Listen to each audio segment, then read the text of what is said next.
Peter Pan by J.M. Barrie. Chapter 15. Hook or me this time. Odd things happen to all of us on our way through life, without our noticing for a time that they have happened. Thus, to take an instance, we suddenly discover that we have been deaf in one ear, for we don't know for how long, but say half an hour. Now such an experience had come that night to Peter. When last we saw him, he was stealing across the island, with one finger to his lips and his dagger at the ready.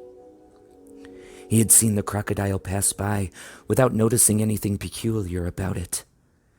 But by and by he remembered that it had not been ticking. At first he thought this eerie, but soon he concluded rightly that the clock had run down. Without giving a thought to what might be the feelings of a fellow creature thus abruptly deprived of its closest companion, Peter began to consider how he could turn this catastrophe to his own use, and he decided to tick so that wild beasts should believe he was the crocodile and let him pass unmolested. He ticked superbly, but with one unforeseen result. The crocodile was among those who heard the sound, and it followed him, though whether with the purpose of regaining what it had lost, or merely as a friend under the belief that it was again ticking itself, will never be certainly known. For like all slaves to a fixed idea, it was a stupid beast. Peter reached the shore without mishap, and went straight on, his legs encountering the water as if quite unaware that they had entered a new element. Thus many animals pass from land to water, but no other human of whom I know. As he swam, he had but one thought: hook or me this time. He had ticked so long that he now went on ticking without knowing that he was doing it. Had he known, he would have stopped, for to board the brig by the help of the tick, though an ingenious idea, had not occurred to him. On the contrary, he thought he had scaled her side as noiselessly as a mouse, and he was amazed to see the pirates cowering from him, with Hook in their midst, as abject as if he had heard the crocodile. The crocodile. No sooner had Peter remembered it than he heard the ticking. At first he thought the sound did come from the crocodile, and he looked behind him swiftly. Then he realized that he was doing it himself, and in a flash he understood the situation. How clever of me, he thought at once, and signed to the boys not to burst into applause. It was at this moment that Ed Tinty, the quartermaster, emerged from the forecastle and came along the deck. Now, reader, time what happened by your watch. Peter struck true and deep. John clapped his hand on the ill-fated pirate's mouth to stifle the dying groan. He fell forward. 4 boys caught him to prevent the thud. Peter gave the signal, and the carrion was cast overboard. There was a splash, and then silence. How long has it taken? 1, Slightly had begun to count. None too soon. Peter, every inch of him on tiptoe, vanished into the cabin, for more than one pirate was screwing up his courage to look around. They could hear each other's distressed breathing now, which showed them that the more terrible sound had passed. "It's gone, Captain," Smee said, wiping his spectacles. "All still again." Slowly, Hook let his head emerge from his ruff, and listened so intently that he could have caught the echo of the tick. There was not a sound, and he drew himself up firmly to his full height. "Then here's to Johnny Plank," he cried brazenly, hating the boys more than ever because they had seen him unbend. He broke into the villainous ditty. Yo-ho, the frisky plank, you walks along it so, till it goes down and you goes down to J.V. Jones below. To terrorize the prisoners the more, though with a certain loss of dignity, He danced along an imaginary plank, grimacing at them as he sang. And when he finished, he cried, "Do you want a touch of the cat before you walk the plank?" At that they fell on their knees. "No, no!" they cried so piteously that every pirate smiled. "Fetch the cat, Jukes," said Hook. "It's in the cabin." The cabin. Peter was in the cabin. The children gazed at each other. "Aye, aye," said Jukes blithely, and he strode into the cabin. They followed him with their eyes. They scarce knew that Hook had resumed his song, his dogs joining in with him. Yo ho, the scratching cat, its tail are 9, you know. And when they're writ upon your back. What was the last line will never be known. For all of a sudden, the song was stayed by a dreadful screech from the cabin. It wailed through the ship and died away. Then was heard a crowing sound, which was well understood by the boys, but to the pirates was almost more eerie than the screech. "What was that?" cried Hook. "Two," said Slightly solemnly. The Italian Cecco hesitated for a moment, and then swung into the cabin. He tottered out, haggard.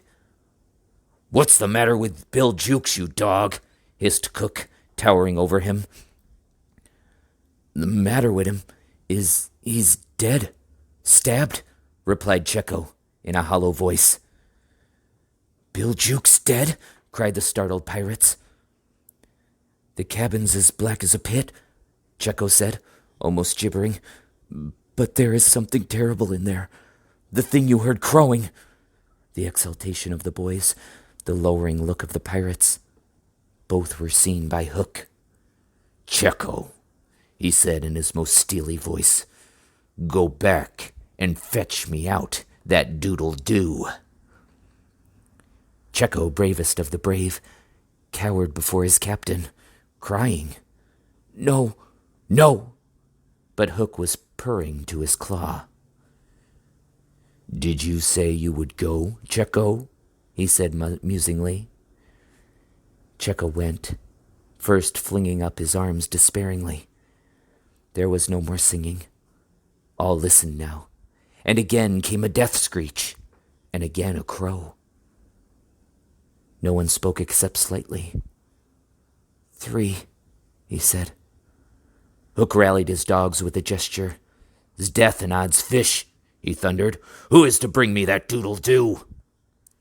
"Wait till Cecco comes out," growled Starkey, and the others took up the cry. "I think I heard you volunteer, Starkey," said Hook, purring again. "No, by thunder!" Starkey cried. "My Hook thinks you did," said Hook, crossing to him. "I wonder if it would not be advisable, Starkey, to humor the Hook." "I'll swing before I go in there," replied Starkey doggedly, and again he had the support of the crew. "Is it mutiny?" asked Hook more pleasantly than ever. "Starkey's ringleader." "Cap mercy," Starkey whimpered, all of a tremble now. "Shake hands, Starkey," said Hook, proffering his claw. Starkey looked round for help, but all deserted him. As he backed, Hook advanced, and now the red spark was in his eye. With a despairing scream, the pirate leapt upon Long Tom and precipitated himself into the sea. "4," said Slightly. "And now," Hook asked courteously, "did any other gentleman say mutiny?" Seizing a lantern and raising his claw with a menacing gesture, "I'll bring out that doodle-doo myself," he said, and sped into the cabin. 5. How Slightly longed to say it. He wetted his lips to be ready, but Hook came staggering out, without his lantern. "Something blew out the light," he said a little unsteadily. "Something?" echoed Mullins. "What of Cecco?" demanded Noodler. "As dead as Jukes," said Hook shortly. His reluctance to return to the cabin impressed them all unfavorably, and the mutinous sounds again broke forth. All pirates are superstitious. And Cookson cried, "They do say the surest sign a ship's accursed is when there's one on board more than can be accounted for." "I've heard," muttered Mullins. "He always boards the pirate craft at last. Had he a tail, Captain?" "They say," said another, looking viciously at Hook, "that when he comes, it's in the likeness of the wickedest man aboard." "Had he a hook, Captain?" asked Cookson insolently, and one after another took up the cry, "The ship's doomed!" At this the children could not resist raising a cheer. Hook had well nigh forgotten his prisoners, but as he swung round on them, now his face lit up again. "Lads," he cried to his crew, "here's a notion. Open the cabin door and drive them in. Let them fight the doodle-doo for their lives. If they kill him, we're so much the better. If he kills them, we're none the worse." For the last time his dogs admired Hook, and devotedly they did his bidding. The boys, pretending to struggle, were pushed into the cabin, and the door was closed on them. "Now listen," cried Hook. And all listened, but not one dared to face the door. Yes, one, Wendy, who all this time had been bound to the mast. It was for neither a scream nor a crow that she was watching. It was for the reappearance of Peter. She had not long to wait. In the cabin he had found the thing for which he had gone in search, the key that would free the children of their manacles. And now they all stole forth, armed with such weapons as they could find. First signing to them to hide, Peter cut Wendy's bonds, and then nothing could have been easier than for them to all fly off together. But one thing barred the way. An oath. Hook or me this time. So when he had freed Wendy, he whispered to her to conceal herself with the others, and himself took her place by the mast, her cloak around him so that he should pass for her. Then he took a great breath and crowed. To the pirates it was the voice crying that all the boys lay slain in the cabin, and they were panic-stricken. Hook tried to hearten them, but like the dogs he had made them, they showed him their fangs, and he knew that if he took his eyes off them now, they would leap at him. "Lads," he said, ready to cajole or strike as need be, but never quailing for an instant, "I've thought it out. There's a Jonah aboard." "Aye," they snarled. "A man wi' a hook." "No, lads, no. It's the girl. Never was luck on a pirate ship with a woman on board. We'll right the ship when she's gone." Some of them remembered that this had been a saying of Flint's. "It's worth trying," they said doubtfully. "Fling the girl overboard," cried Hook, and they made a rush at the figure in the cloak. "There's none can save you now, missy," Mullins husked jeeringly. "There's one," replied the figure. "Who's that?" "Peter Pan, the Avenger," came the terrible answer, and as he spoke, Peter flung off his cloak. Then they all knew who 'twas that had been undoing them in the cabin, and twice Hook essayed to speak, and twice he failed. In that frightful moment, I think his fierce heart broke. At last he cried, "Cleave him to the brisket," but without conviction. "Down, boys, and at him!" Peter's voice rang out, and in another moment the clash of arms was resounding through the ship. Had the pirates kept together, it is certain that they would have won, but the onset came when they were all unstrung, and they rather hither and thither, striking wildly, each thinking himself the last survivor of the crew. Man to man they were the stronger, but they fought on the defensive only, which enabled the boys to hunt in pairs and choose their quarry.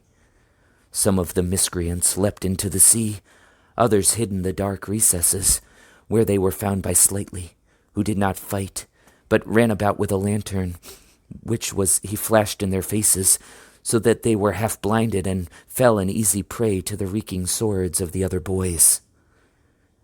There was little sound to be heard but the clang of weapons, an occasional screech or splash, and slightly monotonously counting. 5, 6, 7, 8, 9, 10, 11. I think all were gone when a group of savage boys surrounded Hook, who seemed to have a charmed life, as he kept them at bay in that circle of fire. They had done for his dogs, but this man alone seemed to be a match for them all. Again and again they closed upon him, and again he hewed a clear space. He had lifted up one boy with a hook, and was using him as a buckler, when another, who had just passed his sword through Mullins, sprang into the fray. "Put up your swords, boys," cried the newcomer. "This man is mine." Thus suddenly Hook found himself face to face with Peter. The others drew back and formed a ring around them.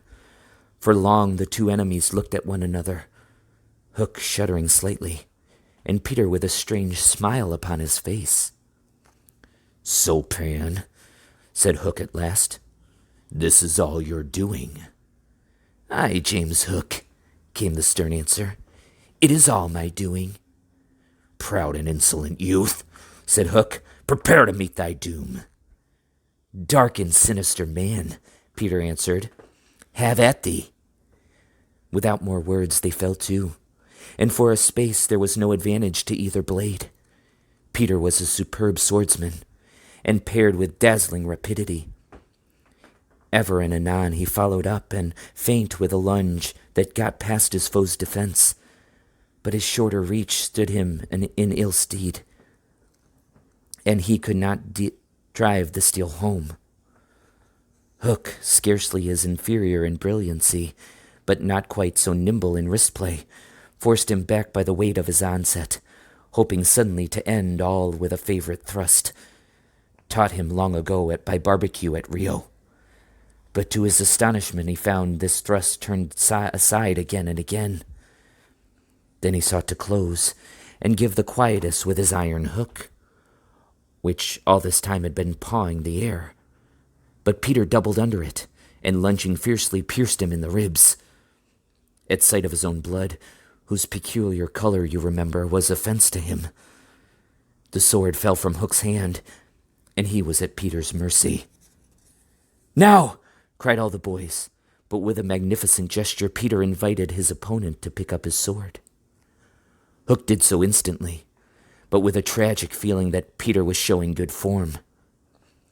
Hitherto he had thought it was some fiend fighting him, but darker suspicions assailed him now. "Pan, who and what art thou?" he cried huskily. "I'm youth. I'm joy," Peter answered at a venture. "I'm a little boy that has broken out of its egg." This, of course, was nonsense, but it was proof to the unhappy Hook that Peter did not know in the least who or what he was, which is the very pinnacle of good form. "To it again," he cried despairingly. He fought now like a human flail, and every sweep of that terrible sword would have severed in twain any man or boy who obstructed it. But Peter fluttered round him, as if the very wind it made blew him out of the danger zone, and again he darted in and prickled. Hook was fighting now without hope. The passionate breast no longer asked for life, but for one boon it craved, to see Peter show bad form before it was cold forever. Abandoning the fight, he rushed into the powder magazine and fired it. "In 2 minutes," he cried, "the ship will be blown to pieces." Now, he thought, true form will show. But Peter issued from the powder magazine with the shell in his hands and calmly flung it overboard. What sort of form was Hook himself showing? Misguided man though he was, we may be glad, without sympathizing with him, that in the end he was true to the traditions of his race. The other boys were flying round him now, flouting, scornful, and as he staggered about the deck striking up at them impotently, his mind was no longer with them. It was slouching in the playing fields of long ago, or being sent up for good, or watching the wall game from a famous wall. And his shoes were right, and his waistcoat was right, and his tie was right, and his socks were right. James Hook, thou not wholly unheroic figure, farewell, for we have come to his last moment. Seeing Peter slowly advancing upon him through the air with dagger poised, he sprang upon the bulwarks to cast himself into the sea. He did not know that the crocodile was waiting for him, for we purposely stopped the clock that this knowledge might be spared him, a little mark of respect from us at the end. He had one last triumph, which I think we need not grudge him. As he stood on the bulwark looking over his shoulder at Peter gliding through the air, he invited him with a gesture to use his foot. It made Peter kick instead of stab. At last Hook had got the boon for which he craved. "Bad form," he cried jeeringly, and went content to the crocodile. Thus perished James Hook.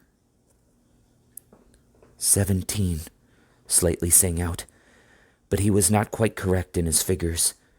15 paid the penalty for their crimes that night, but 2 reached the shore. Starkey, to be captured by the Redskins, who made him nurse for all their papooses, a melancholy come-down for a pirate. And Smee, who henceforth wandered about the world in his spectacles, making a precarious living by saying he was the only man that Joss Hook had feared. Wendy, of course, had stood by taking no part in the fight, though watching Peter with glistening eyes. But now that all was over, she became prominent again. She praised them equally, and shuddered delightfully when Michael showed her the place where he had killed one. And then she took them into Hook's cabin, and pointed to his watch, which was hanging on a nail.